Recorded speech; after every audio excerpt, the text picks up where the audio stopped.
Alright guys, hey, welcome, built from scratch. It's my boy Chaos right here. He's a little shy on camera, aren't you, big boy? Come here, Judge.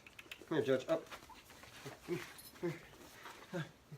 And if you can see, there's Judge. They are a handful. They are my boys. They are the gym dogs. So if you haven't been to Core, those are the guys you get to hang out with, besides me, and a few others. They're pretty cool. Speaking of boys, speaking of responsibilities, you know,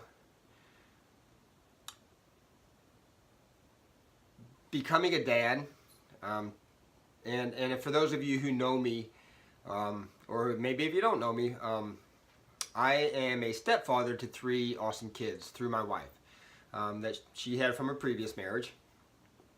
And I've now been a father to them, or a stepfather, we'll just say, to them for almost 9 years.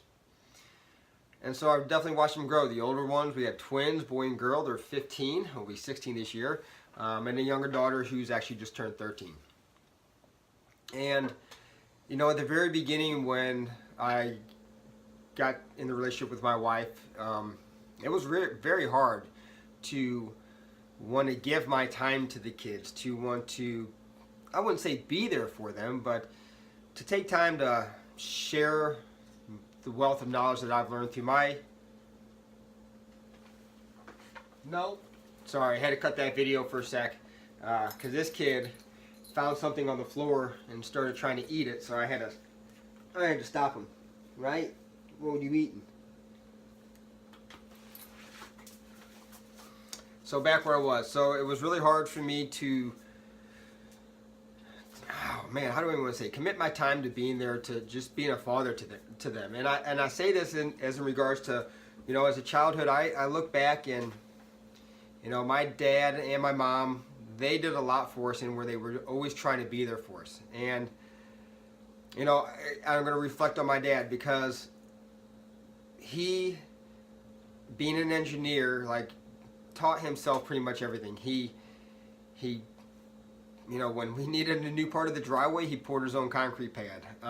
When he needed a workshop, he built his own shed. When he needed anything to be fixed, if he didn't know how to do it, he would buy a book and teach himself how to do it and fix it. So he was very self-efficient. That was one thing he instilled into us, or as kids, is to learn how to take care of yourself. And he did that through making us help him with things. Like, I can't tell you how many times I helped, and I enjoyed it, but helped him, watch him build his workshop, watch him draw out his plans and make all his measurements and plan ahead and set a game plan and how he was going to build that in layers until he got his finished product. And it just showed structure. You know, it showed structure, but it also showed heart, because we knew he taught himself, and we knew he was kind of learning as he was going. But again, he was self-sufficient. He didn't need anybody else to tell him or show him. He just, I don't know, he just loves sharing the experience with us on, listen, this is what it takes to get things for yourself and do things for yourself.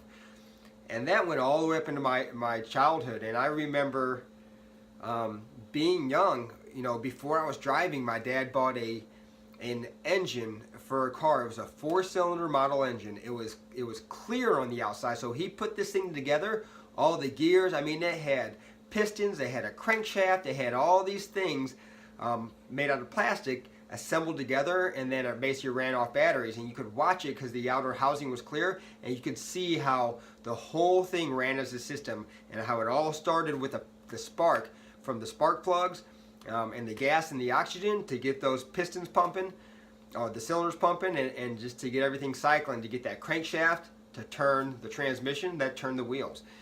And it's crazy as a kid to see that get put together, and to see how all those moving parts relied on each other to create that one outcome, which was what it was built for, was to move.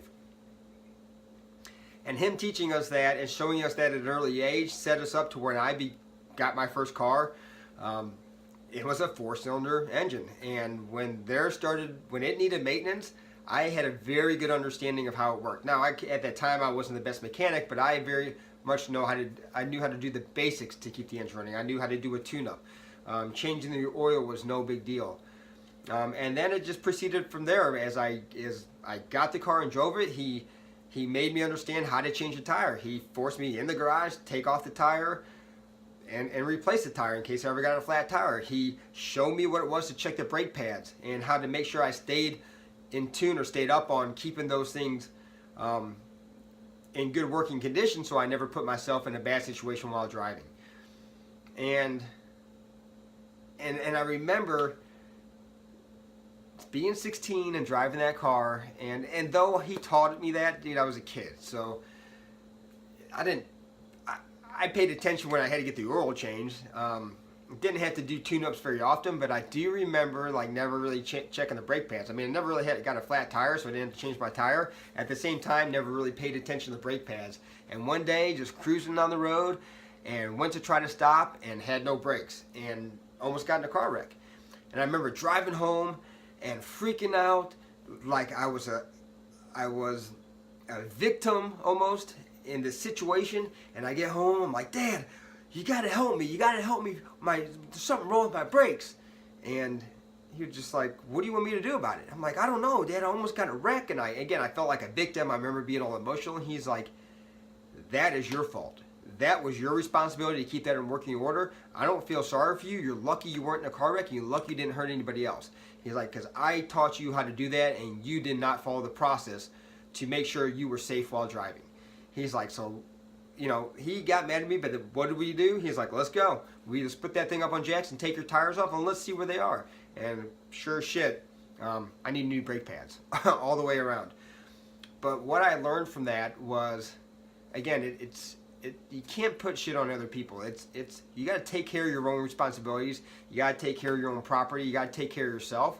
And it's on you. You can't rely on other people to do it for you. And when you fail, you can't blame other people. You can't immediately become the victim of something because either it doesn't go your way or because you knew deep down that you didn't do the right thing. So what is that? It's taking ownership. Taking ownership of your responsibilities and taking ownership of your life. So that was a very big learning lesson for me, and something that will always stick with me, and something that I'll always be very proud of is I grew up to be a very self-sufficient person, and you can actually see that in the business that I built. Because of everything he taught me, as I was building my company, if I didn't know how to build it, I looked it up. Now we have Google, we don't have to read books, but at the same time, man, I try to teach myself everything. And through the years, I've learned that, well, some things just aren't worth teaching yourself. And if you can afford to pay somebody who's a professional at doing it. But for those of you who are trying to build a future and, you know, be self-sufficient so you don't have to rely on anybody else for the success of your future or your business, learn how to do it yourself. So appreciate you guys following me. Hope that gave a little bit of insight on, you know, another piece of me and where I come from. Maybe a little insight or something that can help you out down the road. So again, thanks for following me. We'll see you next time.